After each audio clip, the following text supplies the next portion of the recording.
ಈ ಸಾರು ಜ್ವರ ಬಂದಾಗ ಹಾಗೂ ಬಾಣಂತಿಯರಿಗೆ ಮಾಡಿಕೊಡ್ತೀವಿ. ಇದು ಜೀರ್ಣಕ್ರಿಯೆಗೆ ಸಹಾಯ ಆಗುತ್ತೆ ಮತ್ತು ರೋಗ ನಿರೋಧಕ ಶಕ್ತಿ ಜಾಸ್ತಿಯಾಗಿ ಹುಣಸೆಹಣ್ಣಲ್ಲಿ ಇರುತ್ತೆ ಅಂತ ಹೇಳಿಬಿಟ್ಟು ಈ ಥರ ಸಾರುಗಳನ್ನು ಮಾಡಿಕೊಡ್ತೀವಿ. ಇವತ್ತಿನ ವಿಡಿಯೋದಲ್ಲಿ ನಾನು ಹುಣಸೆಹಣ್ಣಿನಿಂದ ಸಾರು ಮಾಡೋದನ್ನು ತೋರಿಸ್ತಾ ಇದ್ದೀನಿ. ಅದಕ್ಕೆ ಒಂದು ಲಿಂಬೆಹಣ್ಣು ಗಾತ್ರದಷ್ಟು ಹುಣಸೆಹಣ್ಣು ತೊಗೊಂಡಿದ್ದೀನಿ. ಈರುಳ್ಳಿ ಒಂದು ಸಣ್ಣದನ್ನು ಹೆಚ್ಚಿಟ್ಕೊಂಡಿದ್ದೀನಿ. ಇಂಗು, ಸಾರಿನ ಪುಡಿ, ಕಾಳುಮೆಣಸು 4, ಉಪ್ಪು, ಬೆಲ್ಲ, ಜೀರಿಗೆ, ಸಾಸಿವೆ, ಮೆಣಸು, ಕರಿಬೇವಿನ ಸೊಪ್ಪು ಹೇಗೆ ಮಾಡೋದು ಅಂತ ತೋರಿಸ್ತೀನಿ. ಮೊದಲಿಗೆ ಹುಣಸೆಹಣ್ಣನ್ನು ಬಿಸಿ ನೀರು ಹಾಕಿ ನೆನೆಸಿಟ್ಕೊಳ್ತೀನಿ. ಬಿಸಿ ನೀರು ಹಾಕಿ ನೆನೆಸಿದ್ರೆ ಕ್ಲೀನಾಗಿ ರಸ ಬಿಟ್ಕೊಳ್ಳುತ್ತೆ ಮತ್ತು ಬೇಗ ಆಗುತ್ತೆ ಅಂಥೇಳಿ ಬಿಸಿನೀರು ಹಾಕಿ ನೆನೆಸಿಟ್ಕೊಳ್ತಾ ಇದ್ದೀನಿ. ಈ ಸಾರನ್ನು ನಾವು ಪಿತ್ತ ಆದಾಗ ಮತ್ತು ಬಾಣಂತಿಯರಿಗೆ ಇಲ್ಲ ಜೀರ್ಣ ಆಗದೇ ಇದ್ದರೆ ಅಂಥ ಟೈಮಲ್ಲಿ ಈ ಥರ ಸಾರನ್ನು ಮಾಡ್ಕೊಳ್ತೀವಿ. ಹೇಗೆ ಮಾಡೋದು ಅಂತ ತೋರಿಸ್ತೀನಿ. ಈಗ ಮೊದಲಿಗೆ ಒಂದು ಪಾತ್ರೆ ತಗೊಳ್ತೀನಿ. ಒಂದು ಅರ್ಧ ಸ್ಪೂನಷ್ಟು ತುಪ್ಪ ಹಾಕ್ಕೊಳ್ತೀನಿ. ಇದು ತುಪ್ಪದಲ್ಲೇ ಒಗ್ಗರಣೆ ಮಾಡಿದ್ರೆ ಒಳ್ಳೆಯದು. ತುಪ್ಪ ಇಲ್ಲ ಅಂದರೆ ಎಣ್ಣೆ ಉಪಯೋಗಿಸ್ಬೋದು. ಜೀರಿಗೆ ಹಾಕ್ಕೊಳ್ತೀನಿ.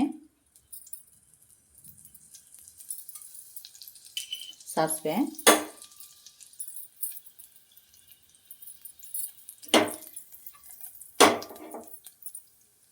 ಇದಕ್ಕೆ ಕಾಳುಮೆಣಸು ಹಾಕ್ಕೊಳ್ತೀನಿ. ಕಾಳುಮೆಣಸು ಜಜ್ಜುತ್ತಿಲ್ಲ, ಇಡಿಯಾಗೆ ಹಾಕ್ಕೊಳ್ತಾ ಇದ್ದೀನಿ.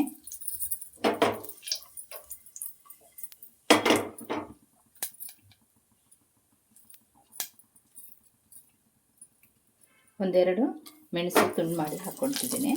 2 ಪೀಸ್ ಸಾಕಾಗುತ್ತೆ.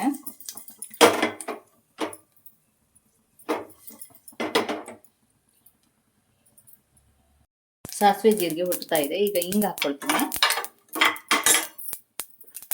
ಕರಿಬೇವಿನ ಸೊಪ್ಪು,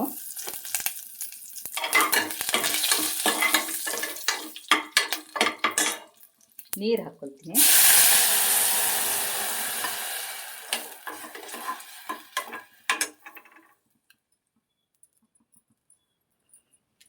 ಈರುಳ್ಳಿ ಹಾಕ್ಕೊಳ್ತೀನಿ.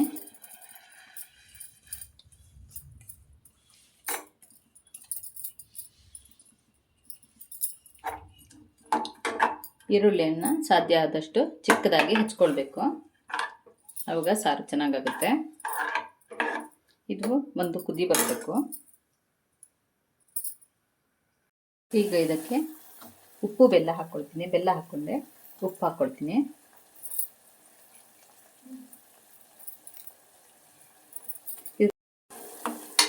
ಈ ಸಾರಿಗೆ ಸ್ವಲ್ಪ ಸಿಹಿ ಜಾಸ್ತಿ ಬೇಕಾಗುತ್ತೆ, ಅಂದರೆ ಹುಳಿ ಸಿಹಿ ಆಗಿರಬೇಕು ಸಾರು, ಆವಾಗ ತಿನ್ನಲಿಕ್ಕೆ ಟೇಸ್ಟ್ ಆಗಿರುತ್ತೆ.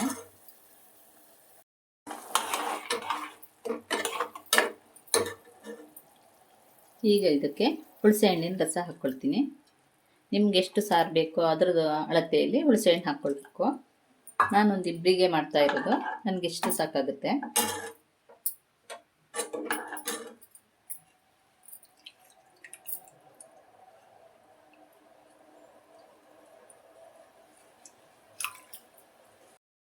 ಹುಣಸೆಹಣ್ಣು ರಸ, ಬೆಲ್ಲ, ಉಪ್ಪು ಎಲ್ಲ ಸೇರಿ ಚೆನ್ನಾಗಿ ಕುದೀತಾ ಇದೆ. ಈ ಟೈಮಲ್ಲಿ ಸಾರಿನ ಪುಡಿ ಹಾಕ್ಕೊಳ್ಬೇಕು. ಒಂದು 2 ಸ್ಪೂನಷ್ಟು ಸಾರಿನ ಪುಡಿ ಇದೆ, ಹಾಕ್ಕೊಳ್ತಾ ಇದ್ದೀನಿ. ಇದು ನಾನು ಮನೆಯಲ್ಲೇ ಮಾಡಿರೋ ಸಾರಿನ ಪುಡಿ. ಸಾರಿನ ಪುಡಿ ಮಾಡೋದನ್ನು ವಿಡಿಯೋ ಮಾಡಿ ಹಾಕಿದ್ದೀನಿ, ನನ್ನ ಹಳೆ ವಿಡಿಯೋಗಳಲ್ಲಿ ಇದೆ, ಬೇಕಿದ್ದರೆ ನೋಡ್ಬೋದು. ಚೆನ್ನಾಗಿ ಕುದಿಬೇಕು.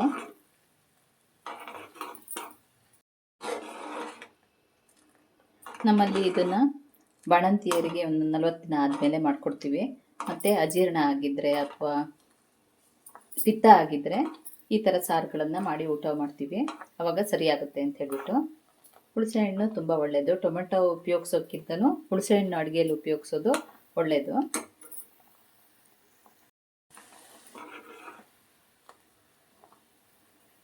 ಚೆನ್ನಾಗಿ ಕುದಿ ಬಂದಿದೆ, ಸಾಕು, ಸಾರು ರೆಡಿಯಾಗಿದೆ. ಇದಕ್ಕೆ ಕಾಯಿ ಏನು ಹಾಕೋದು ಬೇಡ, ದಿಢೀರಾಗಿ ಮಾಡ್ಬೋದು. ಬೇಕಿದ್ದರೆ ಕಾಯಿ ಹಾಲು ಉಪಯೋಗಿಸ್ಬೋದು, ನಾನು ಹಾಕ್ತಾ ಇಲ್ಲ, ಹೀಗೆ ಇದ್ರೇ ಚೆನ್ನಾಗಿರುತ್ತೆ ಅಂಥೇಳಿ. ಈ ಸಾರು ಸ್ವಲ್ಪ ಹುಳಿ ಮುಂದೆ ಇರಬೇಕು, ಆವಾಗಲೇ ಚೆನ್ನಾಗಾಗುತ್ತೆ. ಅಜೀರ್ಣ ಆದಾಗ ಮಾಡಿ ತಿಂದಾಗ ಕ್ವಿಕ್ಕಾಗಿ ರಿಲೀಫ್ ಸಿಗುತ್ತೆ.